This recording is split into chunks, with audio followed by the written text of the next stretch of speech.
Hey everyone, this is my review for Stargirl Season 3, Episode 10, titled Frenemies Chapter 10, The Killer. The description for the episode says, Courtney and the team regroup after a dramatic confrontation leaves battle lines clearly drawn. A terrifying discovery made by Mike and Jakeem forces Pat and Sylvester to go on high alert. Paula and Larry take matters into their own hands. I totally forgot Crocks' real name was Larry. So first off, there's been some sad news related to Stargirl this month, as comicbook.com reported that Lee Moder passed away last month. He was the comic book artist who co-created Courtney Whitmore alongside Jeff Johns, along with Cindy Berman, Barbara, Mr. Dysinger, and more. I'm so thankful for his contributions to these characters and bringing them to life, and may he rest in peace. Now onto the episode. Going into this episode, I was worried it would be really slow, just focus on the aftermath to the fight, kinda like Frenemies Chapter 4, and it was, but it was still a good episode on its own, unlike Chapter 4. It did such a great job building tension, and was such a great full circle story for the Crocks. Of course, this was a Crocks focused episode, just to make it even more painful when we lost them at the end. I've really gotta praise the writers for how much they made me love them, cause looking back at Season 1, I think I cared about them the least out of the whole ISA. They had that cool fight against the kids and the whole Bonnie and Clyde dynamic, but they just weren't as intriguing or compelling as someone like Icicle, Cindy, Brainwave, or Dr. Ito. It wasn't until Summer School Chapter 4 that I started to love them, when they really went into exploring their story with Artemis, making it clear they'd risk anything to give her a better future. Up until then, they were these one-dimensional mustache-twirling villains, and ironically, so was the Gambler, since those were the only two who were truly redeemed. Well, Gambler died before he could finish,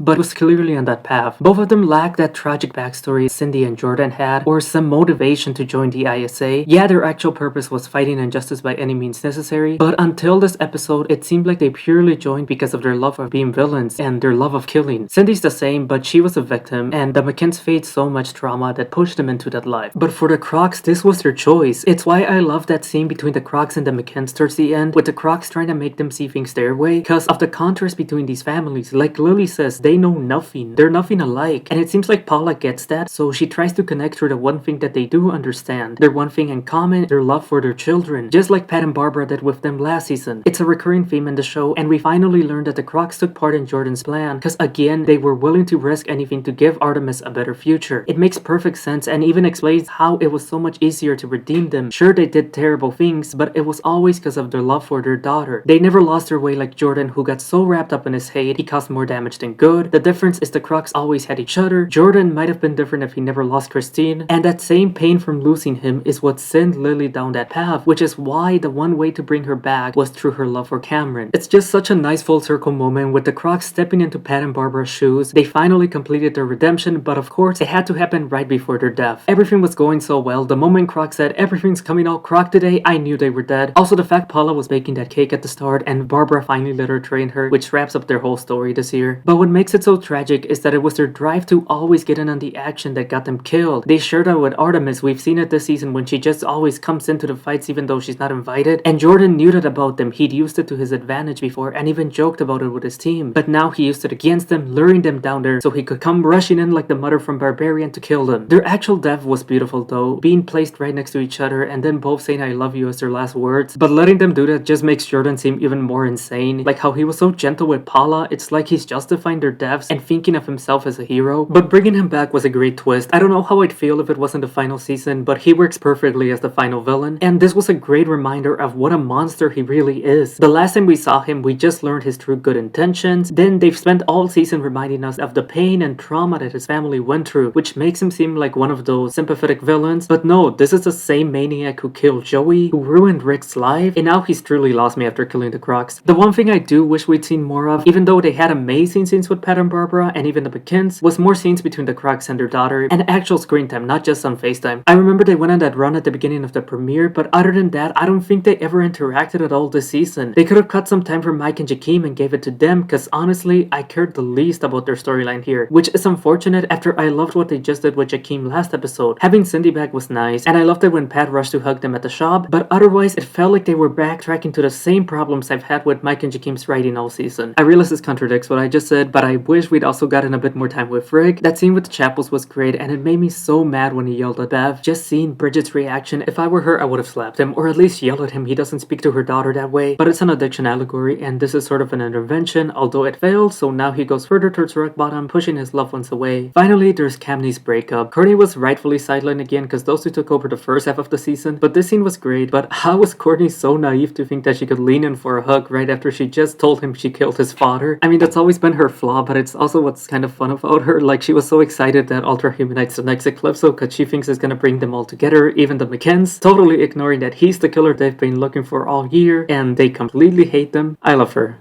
Well, that's it for this video. If you enjoyed this video, please leave a like and subscribe for similar content. Leave your thoughts in the comments below. Thanks for watching and have a great day. Goodbye.